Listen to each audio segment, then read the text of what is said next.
should go 3, 2, 1. Hi everyone! Oh. Hello everyone, welcome back to my channel, and today I'm very excited because my best friend is here and she's going to be asking me all of your guys' most asked questions. I put a question box on my Instagram story the other day and I picked a few out that were either really similar or that I get asked all the time, so Logan's going to be asking me some of those questions now. Here we go. Yeah, Okay. let's get into it.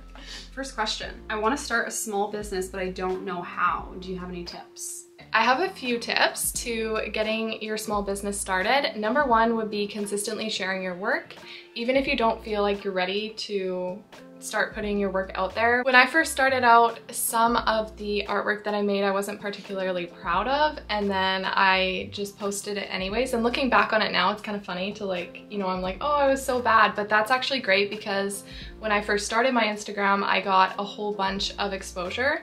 I don't know if Instagram pushes smaller accounts or what it was, but I was getting pushed out there like crazy.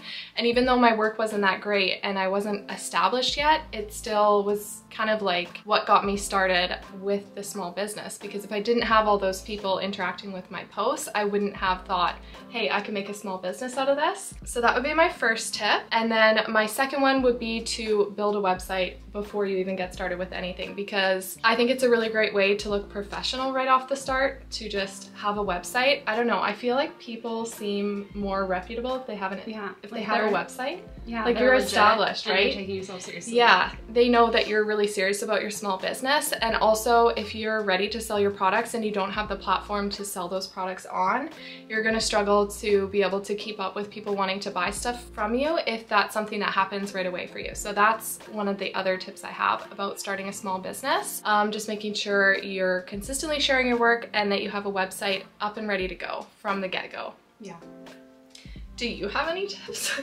Well, something that you've told me is just to be okay with the evolution of where your business goes. Like, be okay with it evolving, and don't worry about what you're putting out now and it maybe not being in line with what you want your end goal to be.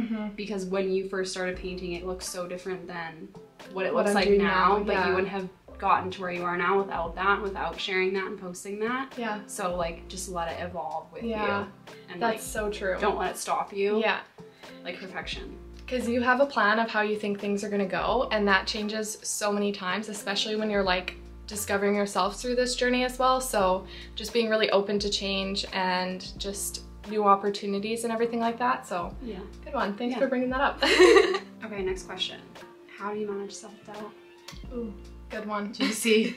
That's juicy. It is really hard to manage self-doubt because there's been tons of times that I felt like I'm not good enough. But honestly, I think that happens a lot when you start comparing yourselves to other people. When you are at a certain place in your journey that's near the beginning and you're comparing yourself to someone who's already a few years into their journey and thinking that you're not successful because of that. Or I think also with some small businesses, they just take off faster than others, and whether that be Instagram pushing their stuff or whatever they've done to have their small business successful really early on, it can be kind of like a knock to your confidence when you see other small businesses that are just taking off even though they've only been up and running for a short period of time, or that they've been doing this for years and they're really successful and you want to be there. So just remembering where you're at in your journey, it's your journey. It's not anybody else's journey. So I have to remind myself of that all the time. Another thing is to look back at everything you've accomplished, because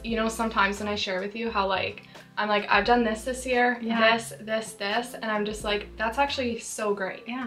You know what I mean? Yeah. So just remembering everything that you've done for your business so far and why you're proud of yourself. And with that, just reminding yourself of why you're doing what you're doing. So obviously you're running your small business because you're passionate about it or because you have a certain goal in mind. So just making sure to remember those things when you're feeling that self-doubt creep in is really important. With the self-doubt thing too, something that you and I talk about a lot is when we're looking at the tasks that we have or the things that we want to accomplish in the future, most of the time we look ahead too far and we look at all of the things that we have to do, and it can seem really daunting. Just breaking them down. Yeah, breaking them down. And then also thinking like Kirsten said before, like looking back at the things that you've already accomplished, and at one point they were scary and you did doubt yourself, and you got through it and you did it, and nothing in the future is going to be any different than that. Like you will be able to get through everything that's ahead of you, just like you have everything that is now behind you,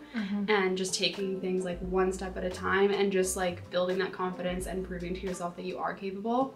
I think, yeah, kind of just acting instead of thinking. Don't think, just do. Yeah, and that's like my saying. Yeah, don't think, just do. Yeah. If you ever have an idea that you're like, oh, that would be really great, just do it. Because if you don't do it right away, you're either gonna like start telling yourself a story of why it's not a good idea, or you're gonna get nervous and not do it. So yeah. Next question. How did you build a following on Instagram?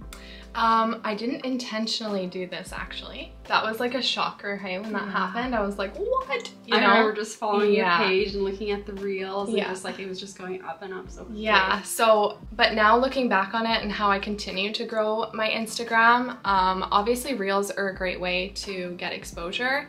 All of my reels perform really well. Well, even if they don't perform really well compared to my posts, they're reaching a broader audience. So just making sure you're incorporating reels into your feed. And then also, as I said before, just consistently sharing your work. The more that you post, the more people are gonna see it, the more people are gonna be attracted to your page or interact with it. So that's another great way to build your Instagram. And then also a tip that like, I've never heard anyone say this, but something that's really helped for me is just being a part of your community. Like if you're an artist and you have a bunch of other artists who you're following on Instagram, just like connecting with them and interacting with them and having that community can really bring, you know, other followers in too who genuinely want to be there.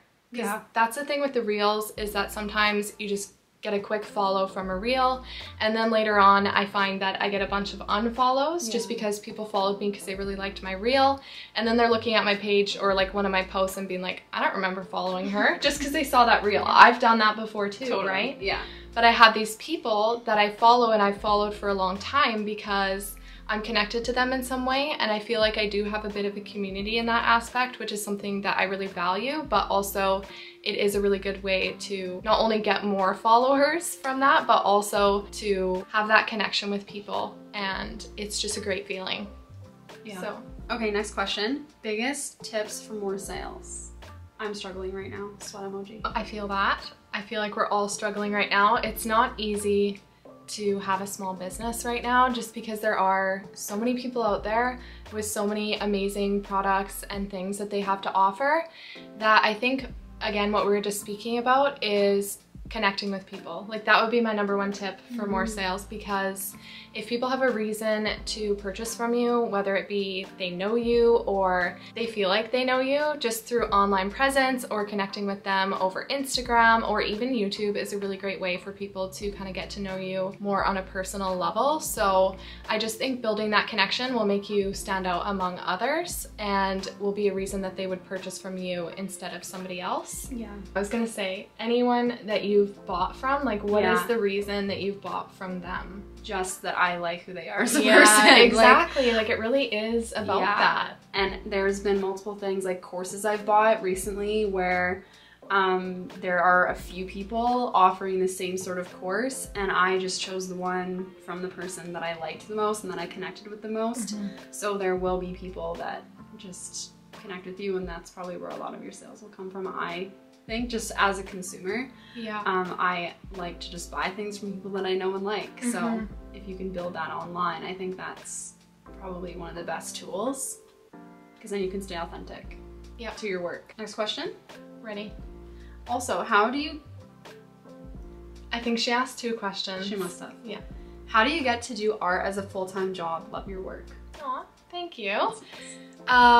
So I don't do art as a full-time job right now, currently, but I am obviously working towards that. That's my end goal and my dream. But I will share with you some of the ways I am working towards being able to do art as a full-time job. First and foremost is having multiple income streams. So I think when you're thinking about leaving a position, it's kind of scary, because if you're making money right now off your sales and your sales go down, then what, right? You don't have you don't have a predictable income when you're running your own small business. So I think that having more than one place that you're getting your income from, such as maybe YouTube monetization, maybe it's courses or painting classes or something like that, as well as your products, is a really great way to just have that money coming in from different areas. If you have like a really good month and you get a whole bunch of sales and you're having money coming in from something going viral or something like that, then you can kind of save up that money and use it throughout the year. So that's why I'm not making the jump right off the bat. Like, I need to have a steady income with my art business for a while before I feel comfortable leaving my full-time job, just because it is really tough out there right now and I don't ever want to put myself in that position. Obviously, I would love to do art full-time, but it's just something that you have to really think through and make sure you're doing the right thing for you and your family. So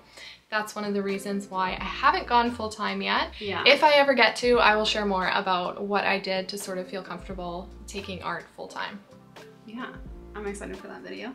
And next question, how do you find inspiration to paint when you're not feeling creative? Good one. Yeah.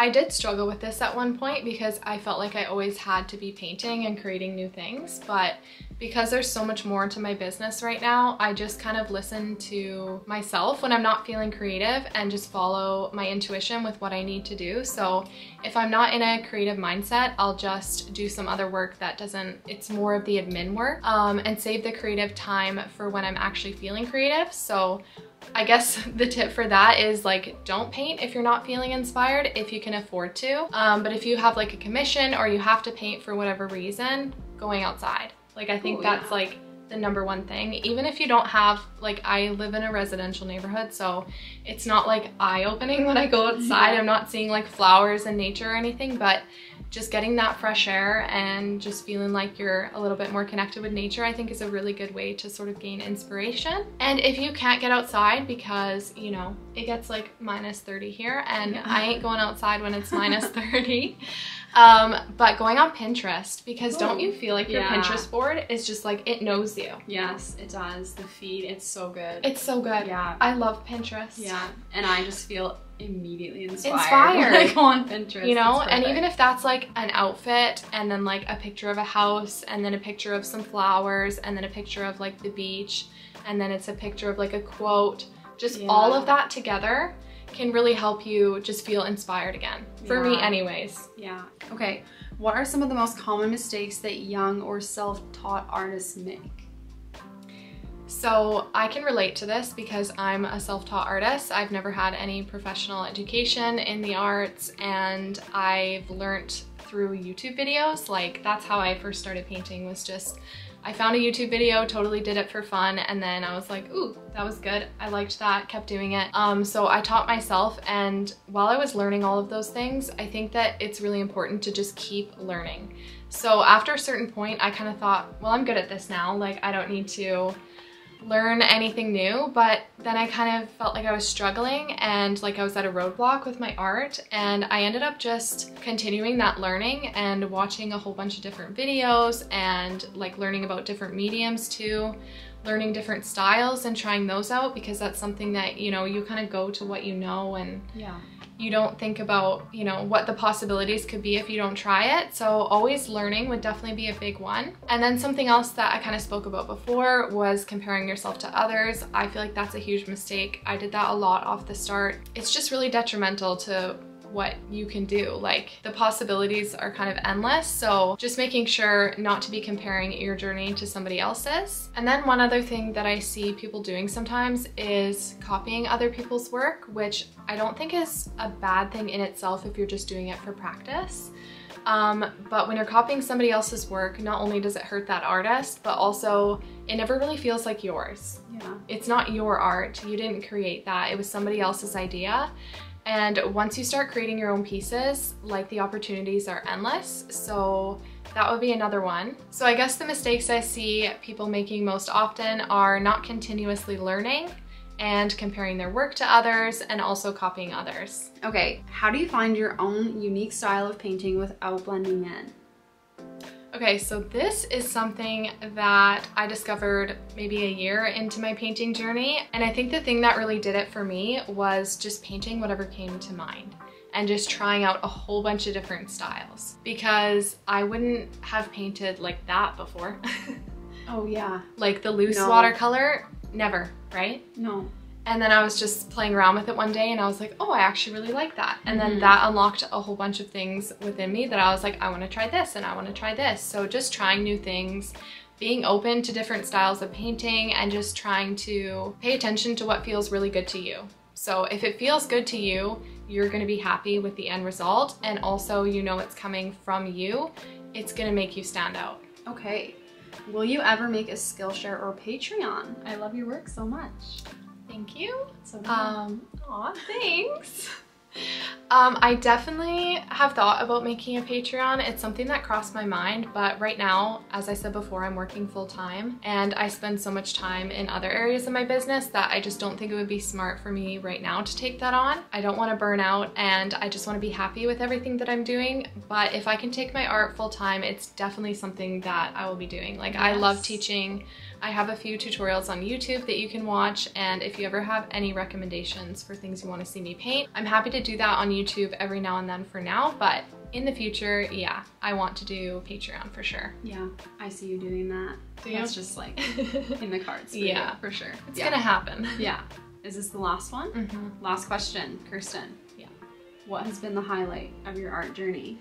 Best for last. The highlight of my art journey was having my best friend by my side the whole way through. Honestly though. Really? Yeah. I thought you just made that up because I'm here. No. That's so nice. It honestly, having support, and it's you and my fiance, like having you guys in my life throughout this whole thing is like having people who are there to support you and encourage you. It's amazing. It's an amazing feeling. So I didn't really think that I would get the support that I've gotten from my friends and family, and the support I've gotten from my fiance has been like, you know, he is your number one He's fan. amazing. Yeah.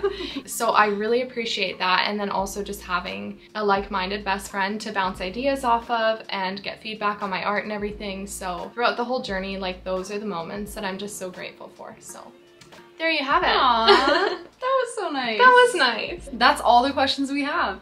That's the end. That's a wrap.